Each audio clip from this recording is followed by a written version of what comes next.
हरिओम। 85तमोऽध्यायः। भगवान श्री कृष्ण के समीप इंद्र आदि देवताओं तथा उमा सहित भगवान शिव का आगमन। वैशंपायन जी कहते हैं, जन्मेजय, तदनंतर साक्षात इंद्र अपने उत्तम हाथी ऐरावत पर आरूढ़ हो तपस्या में लगे हुए सर्वेश्वर श्री कृष्ण का दर्शन करने के लिए वहां आए।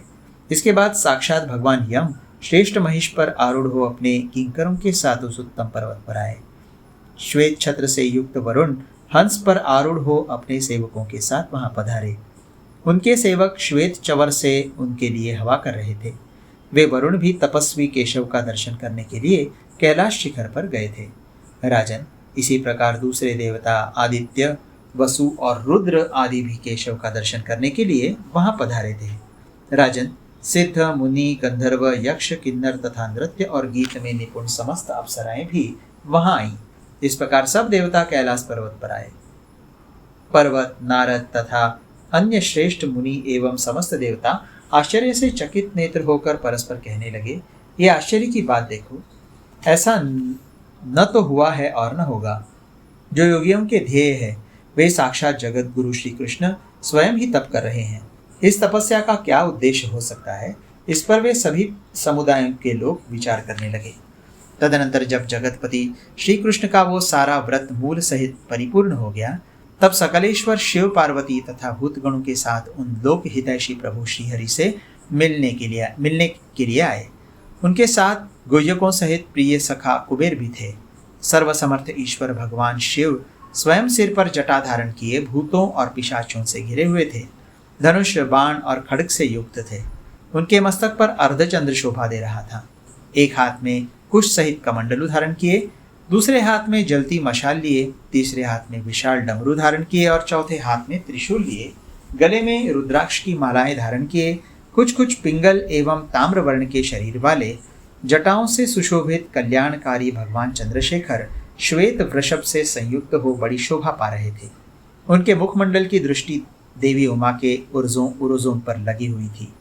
भगवती उमा भी महादेव जी का आलिंगन करके उनका अधर चुंबन कर लेती थी। भगवान शिव का चंद्रार्ध शोभित मस्तक गंगा जी के जल से प्रक्षालित होता था और वे भगवान शंकर उस समय बारंबार देवी उमा की ओर देखते रहते थे। उनके मुख पर भस्म स्वरूप अंगराग लगा हुआ था। बड़े बड़े सर्पों से उनकी जटाएं बंधी हुई थी। नरमुंडों की माला से सुशोभित वे सनातन शिव उस समय भगवान केशव को देखने के लिए उनके पास गए, जिन्हें सांख्यदर्शी विद्वान श्रेष्ठ, महान एवं पुरातन पुरुष कहते हैं। जिन महादेव जी के समस्त गुणों को ही एक श्रेणी के विद्वान 24 तत्व कहते हैं, जिन्हें एकमात्र पुरातन पुरुष कणाद नाम से प्रसिद्ध अजन्मा महेश्वर कहा गया है। जिन सनातन महादेव ने दक्ष यज्ञ का विध्वंस करके देवता और अप्सरों को भी मार भगाया था, जिन्हें तत्ववेत्ता पुरुष संपूर्ण भूतों का तत्वज्ञ मानते हैं और जिन्हें भूतनाथ, भूत भावन, वामदेव तथा वीरूपाक्ष कहते हैं। महादेव सहस्त्राक्ष, कालमूर्ति, चतुर्भुज, रुद्र, रोदन नामधारी और विश्वेश्वर शिव कहकर पुकारते हैं, जिन्हें शिवभक्त पुरुष अप्रमेय है।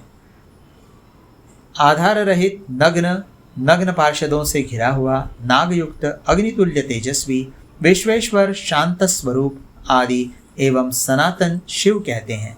राजन, ये पृथ्वी आदि सारे तत्व उन्हीं की मूर्ति हैं। पृथ्वी रहित जल, अग्नि, वायु, आकाश, सूर्य, चंद्रमा, यजमान और प्रकृति, ये महादेव जी के 8 विग्रह हैं। वे महादेव महायोगी, गिरीश, नीललोहित, आदिकर्ता, महाभरता, शूलपाणी एवं उमावल्लभ शिव जगदीश्वर श्री कृष्ण का दर्शन करने के लिए भूत समूहों के साथ वहां आए।